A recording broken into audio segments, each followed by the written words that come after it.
Now to Derek and Craig Hoffman on Fiberglass and Megapixels.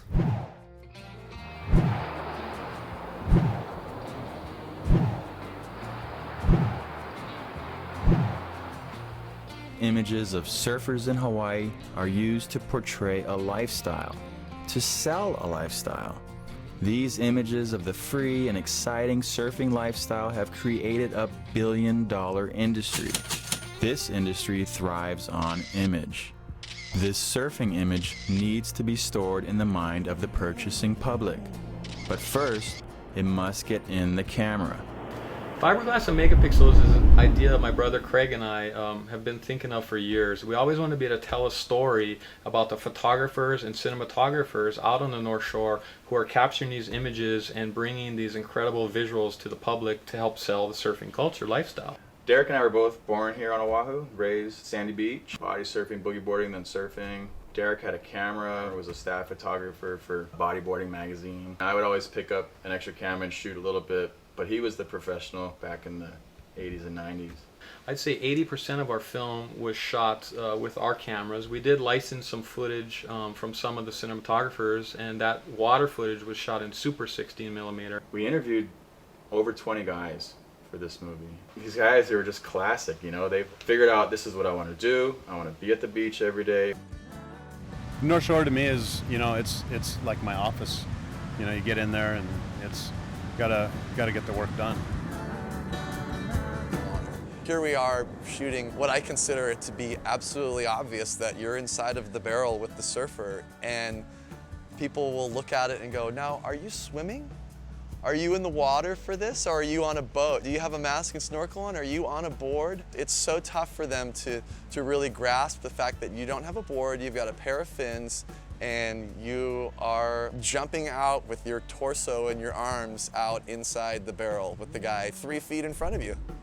We really wanted to create a documentary that not only me or all my friends who surf would enjoy, but my mom would enjoy. The first real segment is where we introduce Hawaii, and that, for me, is the most powerful segment. Surfing Hawaii. The moment we hear surfing Hawaii, we picture nice waves, clean water, and bright skies. Hawaii is the birthplace of surfing, and Waikiki Beach, with Diamond Head in the background, is the world's original image of surfing.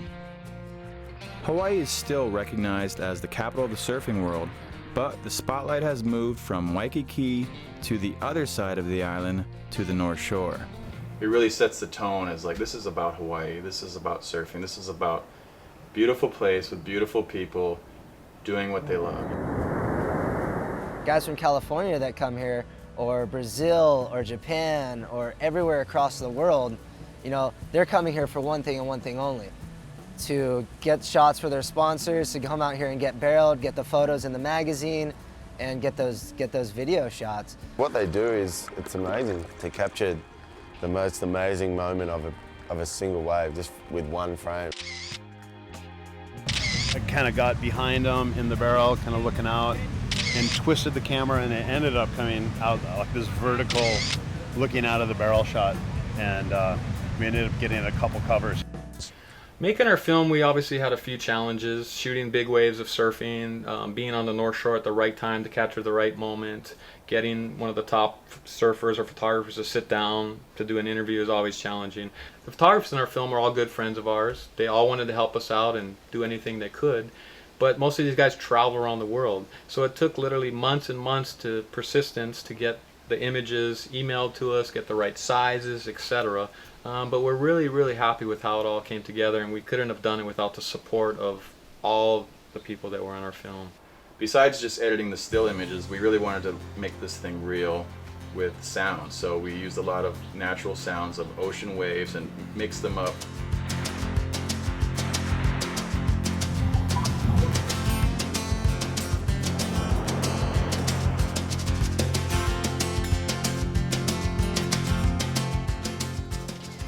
The music we chose for Fiberglass and Megapixels, except for the last song of the movie, are pretty much all instrumentals.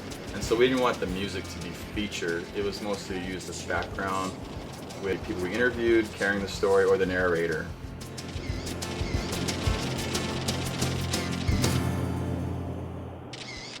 Everybody's under pressure to get waves and get photos, but it's all about putting in your time, man. All you need is that one wave, that 1/100th of a second for that camera to go off. And I remember when I first started, I was like, why is there so many cameras on the beach? Everyone's documenting them. It's reached a level of almost like a paparazzi thing. Things have changed a lot. It's definitely Hollywood these days. And I see guys getting stitches all the time from hitting the cameras. The hugest line of photographers ever. I was just like, what am I doing here, you know? Everybody that I moved to Hawaii to get away from, they're all here now.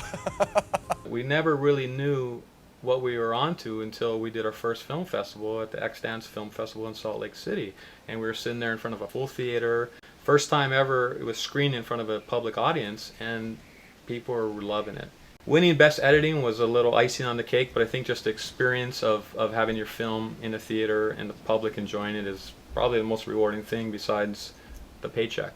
Fiberglass Megapixels is currently available online at fiberglassmegapixels.com, as well as some of the surf shops locally.